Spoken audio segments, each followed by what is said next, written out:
Alright guys, picking up right where we left off. Goblin Slayer was literally at death's door. But check this out, the Sword Maiden pulls off a miracle. This is the resurrection spell. A high-tier divine art that only the elite can use. Our boy is back in the land of the living. But look at those scars. Healing up instantly. He's the only one in the whole show who gets to experience this kind of art magic. But knowing him, he's not gonna rest. He's already thinking about the next move. The maiden called them in to clean the city. But they realize the problem is way deeper. We're heading to the sewers. So they descend into the underground. Following the map, it's dark, it's damp, and wait for it, boom. Contact, and look at this goblins on boats. Are you kidding me? Since when did they learn navigation? This confirms GS's theory that they're getting smarter. The ambush is brutal. Arrows are flying everywhere. Priestess pops a shield. But the sheer volume of fire is insane. It's cracking. The squad has to react now. Goblin Slayer and the crew counterattack immediately. High Elf Archer is sniping. Lizardman is slashing. They're clearing the initial wave. But the numbers are just overwhelming down here. They managed to survive the first clash. But they're exhausted. And then, do you hear that? Something huge is moving in the water. It's not a goblin boat this time. That is a massive swamp dragon. Most parties would panic and run. But Goblin Slayer sees an opportunity. He's got a crazy plan. He tells the priestess to cast holy light right in the beast's face. Look at that confusion. The goblins are blinded. The dragon is enraged. And it starts tearing the goblin boats apart. It's essentially free crowd control. While the monsters kill each other, the squad slips away. Absolute tactical genius. They make it back to the surface to catch their breath. The team is trying to figure out how these goblins got access to boats and coordinated attacks. Someone is teaching them. Now, we get a little downtime obligatory and a bath scene. Of course, helping the priestess wash off the sewer grime. Even the Sword Maiden joins in, but the peace doesn't last long. Once they're healed up and resupplied, GS insists on going back down immediately. He needs to find the source. He knows if he leaves them alone, they'll overrun the city. They head back into the darkness, but this time, the vibe is different. It's way more ominous.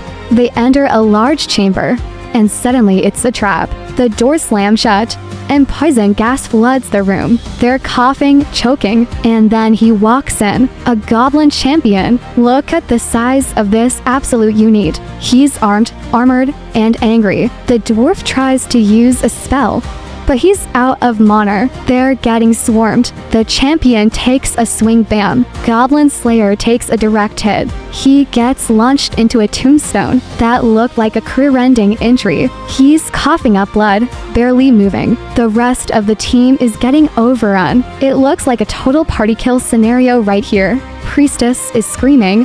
The elf is pinned down. It's pure nightmare fuel. Goblin Slayer is fading out, remembering his past, asking himself if this is where it ends. The dice of fate are rolling, but no, he refuses to let the dice decide. He forces himself up. Look at that red eye glowing. He rushes the champion. He doesn't have the strength to overpower him, so he fights dirty. He jumps on the giant's back and uses a strand of hair, to strangle the monster. He is literally choking out a boss 10 times his size with pure rage. He gouges the eye. It's savage, it's bloody, and it breaks the enemy's morale. With the champion down, the smaller goblins panic and run. The team cleans up the rest, but it was way too close. They patch up the wounded priestess, and Elf took some serious psychological damage there, but they made it out alive. Fast forward a bit, GS is recovering at the farm, but he notices something while patrolling. Footprints, lots of them. He realizes a massive horde is coming for the farm. A goblin lord is leading an army here to wipe them out. He tries to get Cowgirl to flee to save herself, but she's stubborn. She refuses to leave his side. That hits him hard. He realizes he can't defend the farm alone. He needs an army. So, for the first time ever, The lone wolf walks into the guild hall and asks for a favor. The whole room goes silent. The weird guy in the helmet is actually talking to them. He lays it out. I need you to kill goblins. At first, they're like, whatever, dude. But then he puts everything on the line. He offers everything he has. And thanks to the receptionist putting a bounty on every single head, the mood changes. High-level adventurers realize this is a real quest now. They stand up one by one. The guild is mobilizing. It's an Avengers Assemble moment. Night falls. The Goblin Lord's army approaches the farm. They've got hostages, human shields. Disgusting. But the adventurers are ready. The witch casts a massive sleep spell. Down goes the front line. Sleep, little ones. And then the heavy hitters jump in. It's not just a battle, it's a slaughter. The adventurers are finally showing why they are silver rank. They are tearing through the horde. The Goblin Lord tries to send in his elite wolf riders to flank them. But GS saw this coming. He's got newbie adventurers hidden in the bushes acting as scouts. They signal the ambush. The wolf riders think they have the advantage of speed, but they run straight into a wall of pikes. The Lancer and the Heavy Warrior were waiting for them. It's a complete shutdown. Too slow. The Lancer is just spinning that spear like a propeller, shredding the wolves. The Heavy Warrior is chopping them in half. It's absolute domination. The Goblin Lord is watching his elite units get deleted from the map, and he is losing his mind. He screams for his heavy infantry to push. But even the big guys are getting wrecked by the hero party. This is what happens when you unite the server against one boss.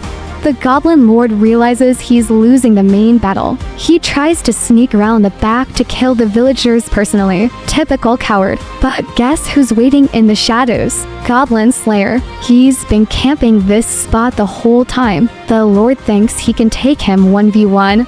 He's got a massive axe, and GS is hurt. They clash, sparks fly, but GS isn't fighting fair. He lures the Lord into a specific spot. Now, Priestess. Two protection spells sandwich the Goblin Lord. He's trapped between invisible walls. He can't swing his weapon. He's stuck. Now look at this pathetic display. The Goblin Lord, who was so arrogant a minute ago, is crying. He drops his weapon. He's begging, claiming he'll leave.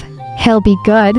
He just wants to go home. He's trying to play on the priestess's sympathy. But Goblin Slayer, he's seen this 1,000 times. He knows that if you let a goblin go, it just comes back to kill and rape. He remembers the baby goblins he killed in the cave earlier. He knows the cycle. He looks the Lord dead in the eye. You are just a goblin.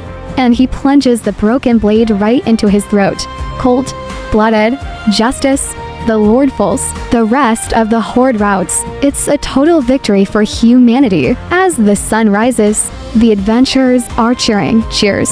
They're drinking, laughing, counting their kills. Even the grumpy heavy warrior is having a good time. The MVP screen pops up for everyone. But look at the corner. Poor high elf archer is kicking a skeleton out of frustration because she didn't get enough kills. And the dwarf is just enjoying his cheese. It's a wholesome ending to a brutal night. Finally, back at the tavern, Goblin Slayer hands in the quest. He gets 1 gold coin for the Lord, kind of a ripoff. But he doesn't care about the money. The priestess has one final request. She asks him to take off the helmet just for a second. The whole tavern goes quiet. He actually does it. We don't get to see the full face. But look at the reactions. The girls are blushing. The guys are impressed. Turns out, he's a handsome dude under that bucket. You look cooler this way, she says. And that, my friends, is how you end an arc.